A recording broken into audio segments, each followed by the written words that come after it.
हमसे ज़्यादा बेहतर हो जानेगा कि नहीं, ये बहुत अच्छी बात बता रहा है। इसलिए कि हम जाएंगे तो हमारे समाज का जो नौकरी कर रहे हैं लोग वो कहेंगे कि नेता चोर है, उन्हीं लोगों से कहवाएंगे।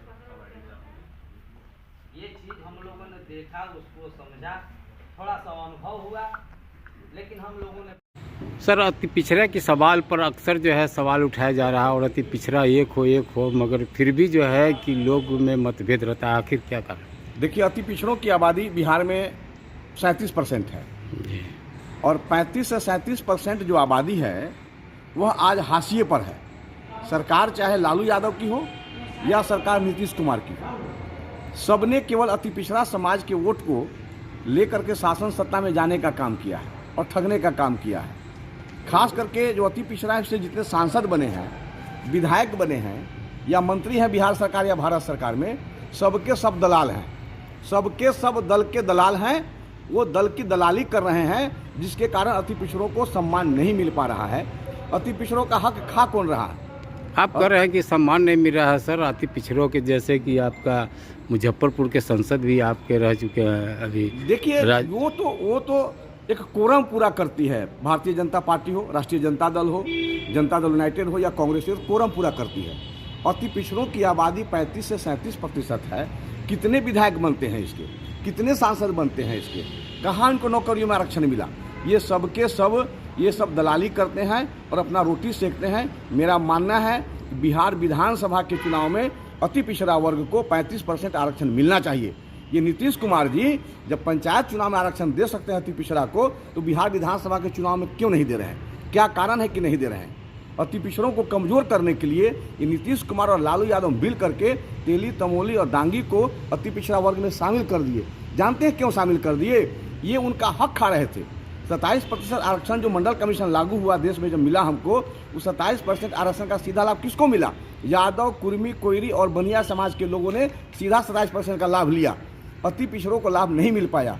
अति पिछड़ा को कमजोर करने के लिए तेली, तमोली और डांगी को अति पिछड़ा में शामिल कर दिया गया है। मैं आपके चैनल के माध्यम से बिहार के मुख्यमंत्री से डिमांड करता हूं या मांग करता हूं कि वो बिहार विधानसभा के चुनाव में अति पिछड़ा को 35% आरक्षण दे और पंचायत के चुनाव में आरक्षण का दायरा बढ़ावे और तेली, तमोली, डांगी को जो तुमने इस वर्ग में शामिल कर दिया है उसको इससे बाहर करो, उसको पिछड़ा वर्ग में ले जाओ। परिचय बालक नाथ सहनी, मुजफ्फरपुर।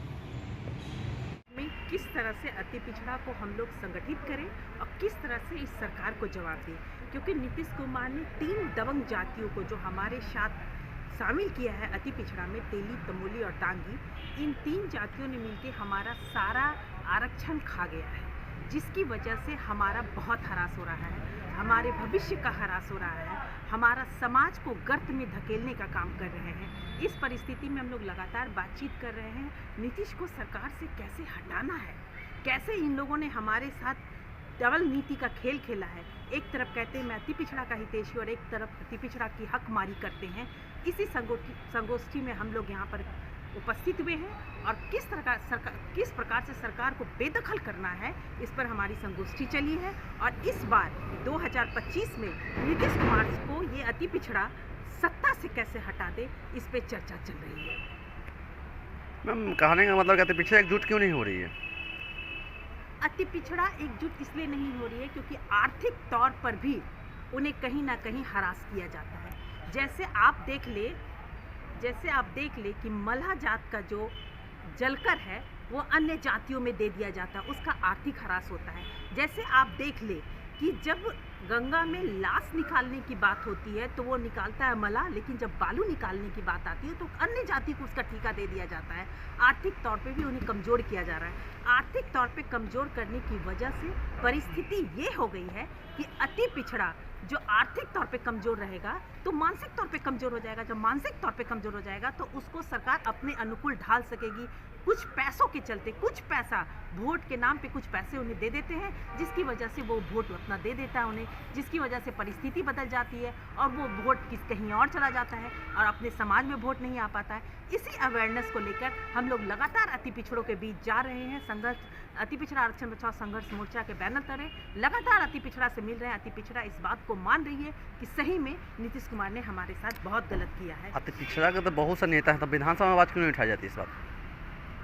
देखिए वो सब अपने पार्टी प्रोटोकॉल से बंधे हुए हैं।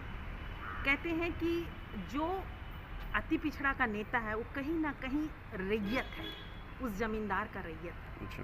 अब जब कोई जमींदार का रैयत होगा तो जमींदार के खिलाफ बोलेगा तो वो रैयत छिना जाएगा। तो इस चीज़ को समझने की ज़रूरत है। तो जो उस प्रोटोकॉल से में नहीं है, जहाँ पर वो गए हैं तो पीछे का लायक नहीं गए हैं, उसी के लिए नहीं गए हैं। ठीक है, वो स्लैब तो उसी को दिया जाता है जो पपेट हो।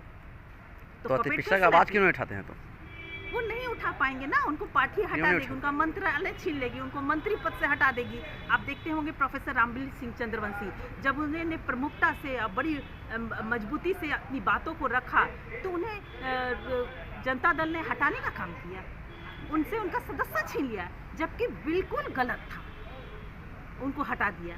तो ये परिस्थितियां हैं अति पिछड़ा के साथ। अगर तुम अपना हक बोलोगे, अपने लोगों के बीच में जाओगे तो तुम्हें हटा देंगे।